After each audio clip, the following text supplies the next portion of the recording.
Please welcome him to the stage, Richard Sauerman.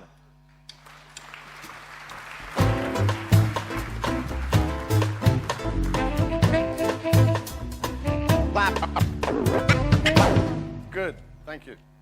I prefer to stand here. I like to look at my audience and see them and be closer to them so we can have a special connection. It's the whole point of it. I don't like standing behind podiums. What I want to do is ask you a question. So here's the thing. I am extraordinary and my work is remarkable. Okay? If that is fully you, you're a 10. If that is fully not you, you're a 1. Where do you score yourself? Between 1 and 10. Pick a number. Okay, any 10s? I am extraordinary and my work is remarkable. Any 10s? A few 10s. 8, 9s? A few 9s. 8s? Okay, so they come up. 7s? Yeah, 7. 6s? Yeah. Okay. So I'll average it out at about 7.5. That's nice, that's safe, and that's comfortable. As far as I'm concerned, it's not good enough. And my idea that I want to share with you today, and there's two parts to this. The first is, the idea is that we are trapped in mediocrity. If you think 7.5 is good enough, it fucking ain't. It's mediocre. It's average. Everybody is a 7.5. It's comfortable zone. But my big idea is that we are trapped in mediocrity and we don't even fucking know it. Yeah? That's the big idea, okay? So I want to show this to you. Now, the way I'm going to show this to you is I'm going to challenge what I call glass houses, because the thing that keeps us trapped in this space, and why we don't know it, is because what keeps us are glass houses. And a glass house, because it's made of glass, you don't see it. You don't even know that it's there, but it is there. And as they say in the rule book, people in glass houses don't throw stones. Well, obviously, in this little gig for 15 minutes, we do throw stones, and that's what we're going to be doing. I want to first of all take you into the Sydney Cricket Ground and point out one of the bylaws in the Sydney Cricket Ground. It's under the Sporting Venues Invasions Act. Yes, that is the name of it, and is intended to keep people off the pitch. All sorts of people off the pitch, because being on the pitch is a great crime in our society, is it not? Now, I want to tell you that I love streakers, yeah? The SCG matches that I remember, like they happened yesterday, I remember very clearly the moments, was when there was a streaker. Yep, I remember that. That person was charged down by many policemen, brutally dragged out of the ground, fined $5,000, and banned for life. That's what happens if you do something extraordinary in this world. That's what happens if you do something remarkable. Something that everybody remarks on and goes, fuck, did you see that? Isn't that awesome? Yes? Now, if you're not convinced that streaking is an extraordinary, remarkable act or feat of courage, I want to show you a video clip. So the guys up there, please play the clip and just check this out. And just see how this guy lifts the whole crowd, okay? A volume, please. A good call for offside. I think we've got extra man on the pitch. Can't imagine he'll get too far, though. I don't know. So far he's giving the police nothing but a good look at his backside. I don't know if this is a cry for help, but it's certainly got my attention. Oh dear. That's an image going to stay with me for a very long time. Scorched onto my retina. I do hope he's not heading for the royal box. Oh, that's going to leave a mark. Back to the game.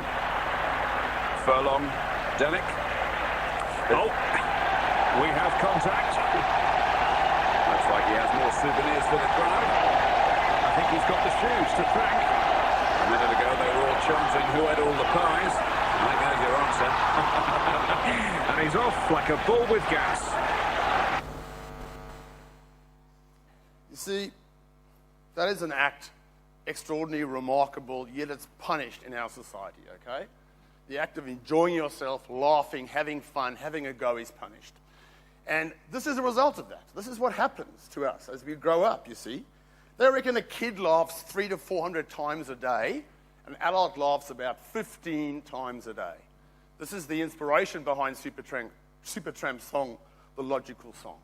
It's as if we've lost something, isn't it, as we kind of grow up, you know? As we grow up, we manage all the mystery and all the spontaneity and all the surprise and all the things that make life wonderful and awesome. We kind of manage them out of our lives. And we don't even know that we're doing it, yeah?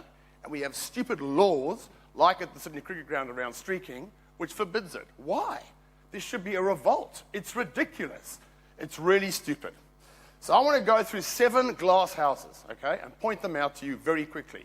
The first glass house is this one. This is it. In other words, this is the idea that I have about how the world is, how life is, who I am, who you are. Yes, you all have mental maps. Everybody has a map of how they see things, yeah? And that's it.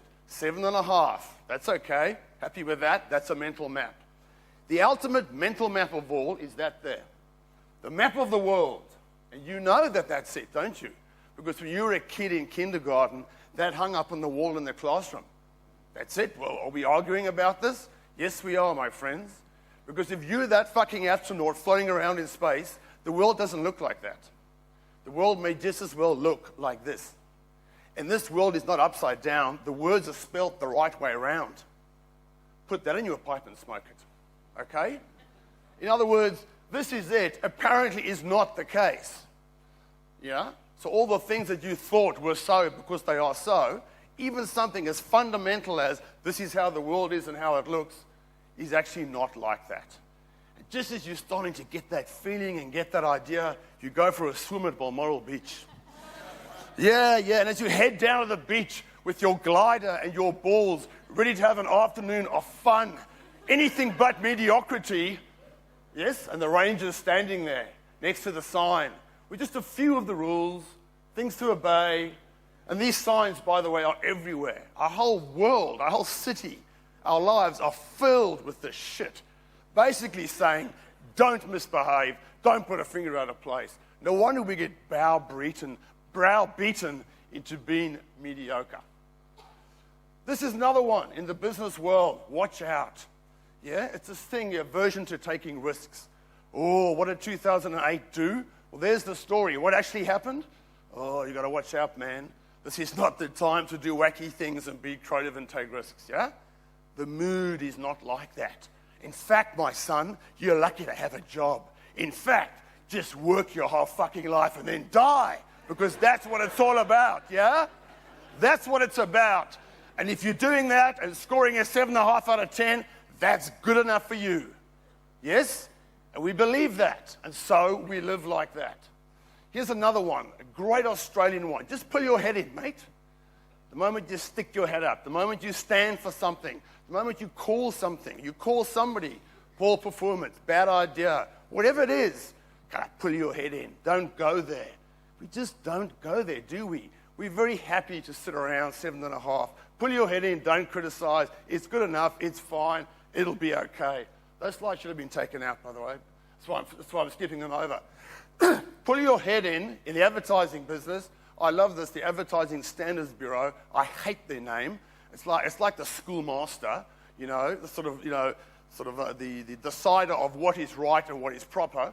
And I noticed, interestingly, on their website, that the number of complaints that have been upheld, this is kind of pull your head in, promoters' attitude, has gone from 11 in 2002 to 440 in 2008.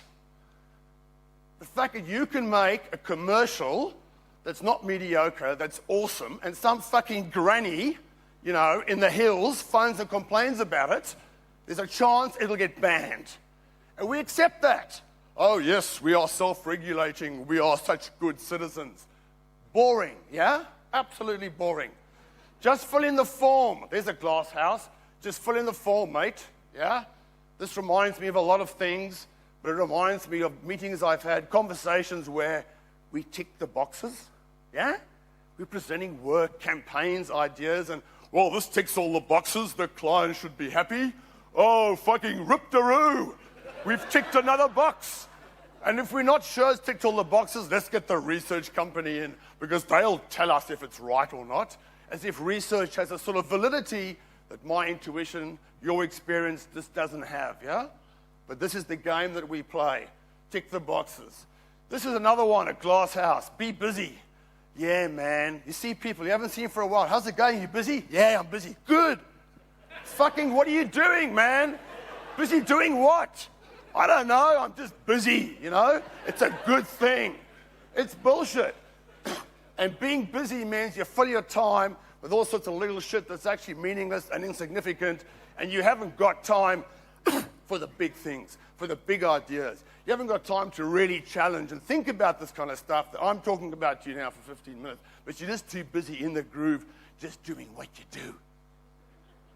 In fact, you're so busy you might go to Amazon.com and try and buy a 1-minute book to fix your busy life. And this is a whole new genre of books you can buy. It's the 1-minute lover, a minute with God, minute, you know, and so it goes and so it goes. Be popular. This is a great one, isn't it? You've got to be popular. You've got to be liked. You've got to turn up and fit in. There's the guy in the morning. He's deciding, what head am I going to use today? Who am I seeing? Who am I meeting? Who do I want to impress? How do I want to come across to him or to her? Instead of turning up and just being yourself and saying, you don't like it? Fuck off. Yeah? Because that's me, man, you know? That's what being extraordinary is. You can do it in your own way. I just have my way of doing things, yeah? Humanity, I can forget that. And then the last one, yeah, okay, humanity. I'll follow, here we go. And the last glass house is the most powerful one of all, is be reasonable. You know the voice in your head? The voice that's saying, what voice? Yeah? Right now, that voice? It says to you all the time. Yeah. You know that voice? It talks to you all the time. And it says, what does it say? It says, oh, come on, be reasonable. Don't, that's ridiculous. You know, it's saying fucking no to everything that comes across your door, that comes across your plate. Clients will never buy it. They'll never like it. No budget. Can't afford it. Tried that before. It'll never work. 100 reasons not to do this, not to do that, not to live a life that is, you know, extraordinary because, be reasonable. Extraordinary is not reasonable, is it? So that's what we do. We kind of censor it back and hold it back. So there you sit, domesticated, like the family cat on the Sunday little afternoon sofa, fucking sleeping your life away, 7.5 out of 10. You work in advertising and marketing. Your work isn't remarkable, so no one's talking about it because it's not worth remarking on. Life isn't extraordinary. So what do you know? And you're trapped there. You're trapped there because of the elephant. You know this metaphor about the elephant? It's a true story. You know when an elephant gets to be like 5 tons, it can just do that and break the chain? But it doesn't do it because it was chained up when it was a tiny baby, and it doesn't know. It's been conditioned to believe that it's stuck there for the rest of its life. Yeah, and that's what happens to us. In the same way, we get conditioned to believe that's my lot, that's good enough, that's okay for me. Oh, and by the way, I've got a nice house and I've just been to Bali, so fuck, it could be worse. Yeah? Now, I am not proposing that you throw everything out, the baby with the bathwater, and like Tim here, Tim, by the way, is the yin-yang up there on the screen. Like you, we need yin and yang. You've got to have both these elements in our life. Unfortunately, there's too much of the one and not enough of the other, is what I'm suggesting to you. So to throw some stones in the glass house, I want to give you what is the biggest insight of all. You know, people talk about insights.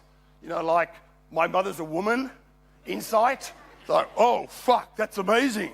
You know, teenagers watch TV. Whoa.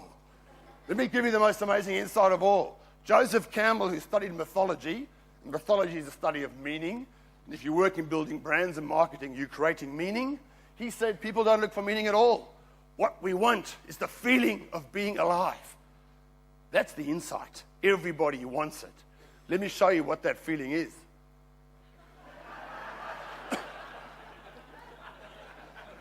Yeah, it's a laugh, it's a gag, you know, and there's other ways, though. It's not just a laugh and a gag, but it's something that takes you out of your rational, out of our sensible space. Here's some feelings of being alive, examples of fine communication. Harley Davidson, somewhere on an aeroplane, a man is trying to rip open a small bag of peanuts. I feel alive about this brand. It stands for freedom, and I get a stiffy when I think about it. Wallace, dressed to kill. He's going to die, but he will die happy because he's checking out the girl in the Wallace dress. Beautiful, sweet, I love it. This guy's pissing in his petrol tank because he can pee petrol. Yeah? I just love that thought.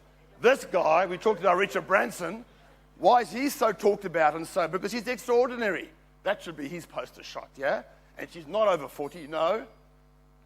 The point is, guys, whatever you're doing, if you want to apply what I've said about being extraordinary, remarkable, and you're in the comm space, this is a message to teachers. The kids you teach will never remember what you tell them. In the same way, whatever you say, people won't remember what you tell them, but they'll never fucking forget how you make them feel. That's the bottom line.